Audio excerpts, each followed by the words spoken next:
자, 원장님 소개해 주신 치료법들, 이제 줄기세포 이식술, 이제 뭐 중간 단계 그리고 수술 단계 그 사이 정도의 치료법이다. 네. 예, 이렇게 알고 있는데요. 주사 치료하고는 확실히 다른 치료이겠죠. 네.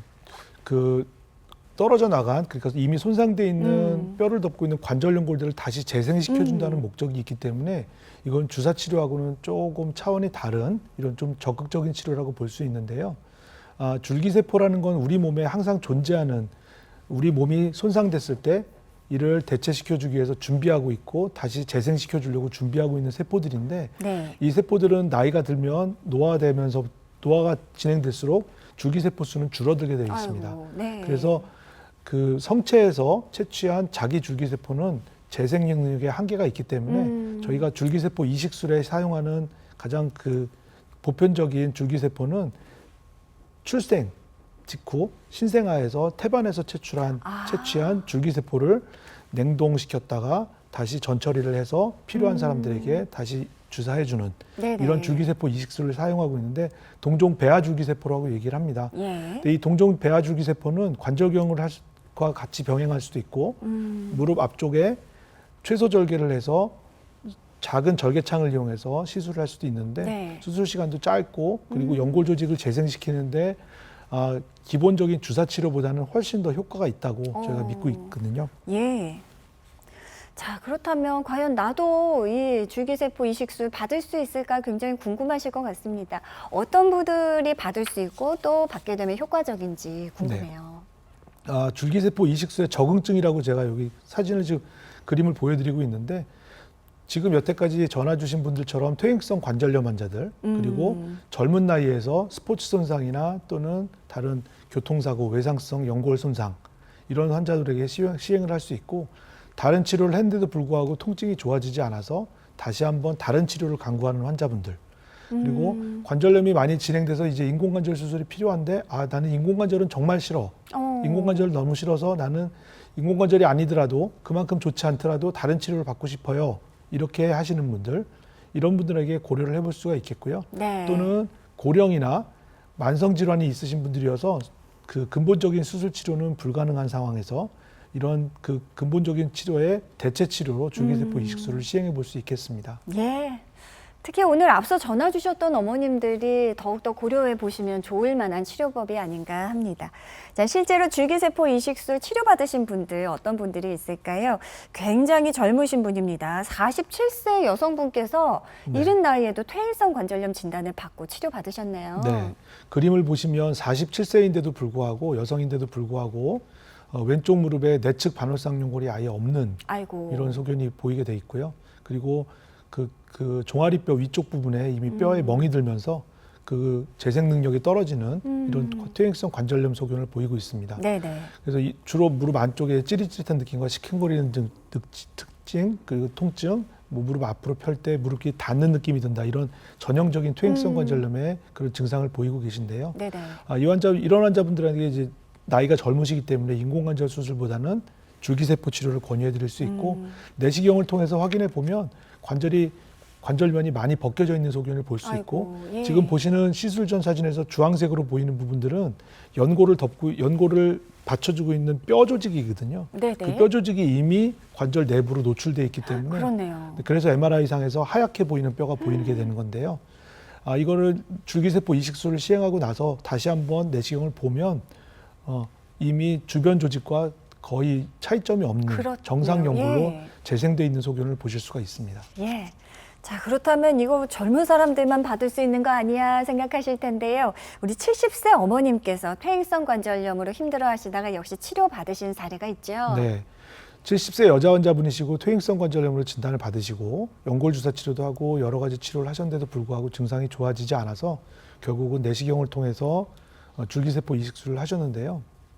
이 줄기세포 이식술은 줄기세포의 재생 능력에 따라서 성패를 가릴 수 있다고 할 수 있겠는데, 네. 성체 줄기세포에서보다 동종 배아 줄기세포는 그 재생 능력이 뛰어나다고 판단되기 때문에 그래서 시술 전에 이미 뼈가 드러나 있는 관절 연골 조직들이 시술 14개월이 지난 다음에 다시 내시경을 해보면 정상적인 연골로 거의 덮여져 있는 소견을 관찰할 수가 있었습니다. 네.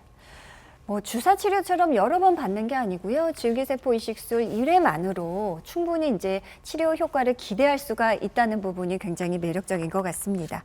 자, 지금 고민 전화들 많이 도착하고 있다고 합니다. 방송 종료 후에는 통화 연결이 어렵다는 점 이 점 감안하시고요. 저희가 전화 주신 분들 순차적으로 전화 연락드리니까요. 계속해서 함께해 주시기 바랍니다.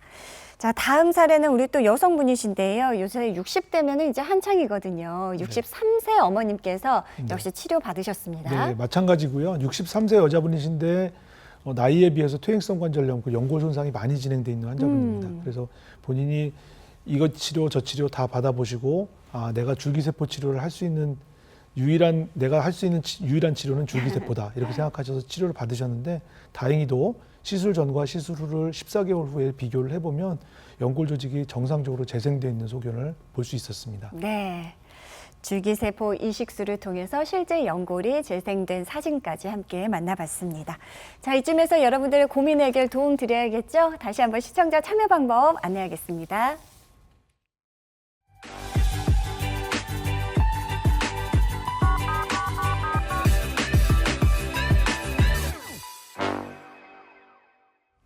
자, 여러분들 전화 많이 주고 계신데요. 저희가 생방송 중에만 방송 전화 연결이 된다는 점 기억하시면 좋겠습니다. 조금 더 서둘러 주셔야 될 것 같아요.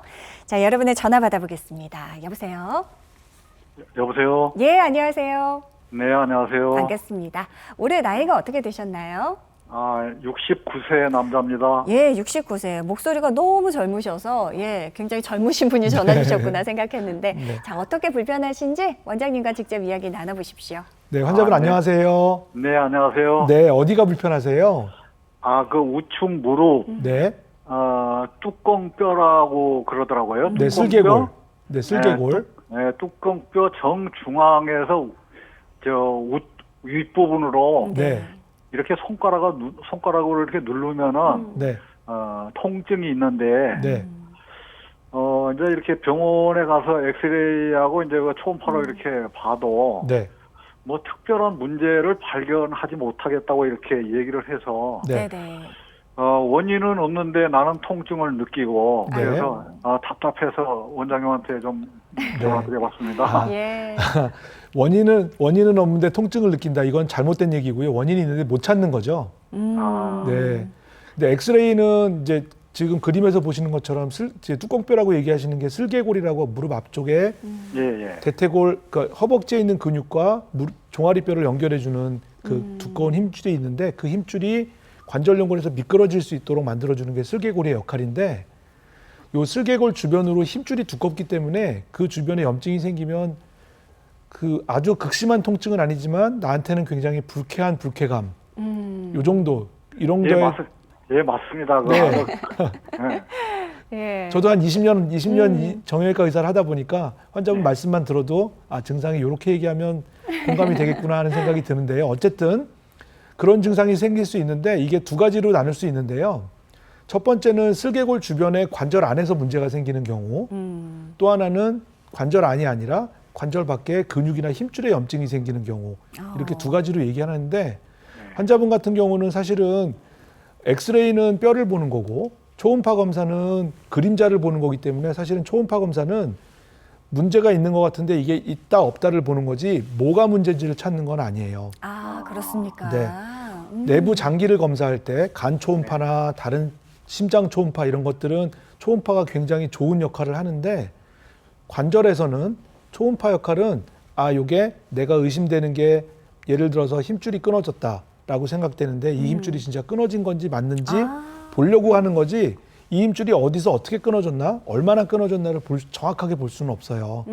그래서 저희가 관절 주변의 정밀 검사를 위해서는 정확한 진단을 위해서는 항상 MRI 검사를 하거든요. 근데 이 MRI는 뼈를 보는 것도 있지만 뼈 주변 이외에 나머지 조직들이 어떻게 염증이 생기고 이 조직들이 정상적으로 작용을 하고 있는지 아니면 염증 반응이 동반돼서 기능을 못하고 있는지까지도 쉽게 파악을 할 수 있기 때문에 그래서 정밀 검사를 하시는 건데 검사를 안 해보셨기 때문에 지금 가능성은 두 가지가 있을 수 있다고 말씀드렸는데 첫 번째 무릎 안쪽에 염증이 생기거나 무릎에 문제가 있는 건 대부분 추벽증후군이라는 병이 있어요. 그거는 무릎 안쪽에 얇은 띠가 있는데 슬개골하고 대퇴골 사이에 이 얇은 띠가 끼어 있으면 불편감을 유발하는 경우가 많거든요. 네네. 근데 이 띠는 뭐냐 하면 태어날 때 무릎이 세 부분으로 나눠져 있다가 이게 합쳐지면서 없어져야 되는 건데 남아 있는 경우예요. 아, 그래요. 그래서 예. 그 구조라고 얘기하는데 이런 잔존 구조가 증상을 유발하는 경우가 있는데 음. 이런 경우가 맞다 그러면 이건 MRI에서 눈으로 보면 바로 보이고요.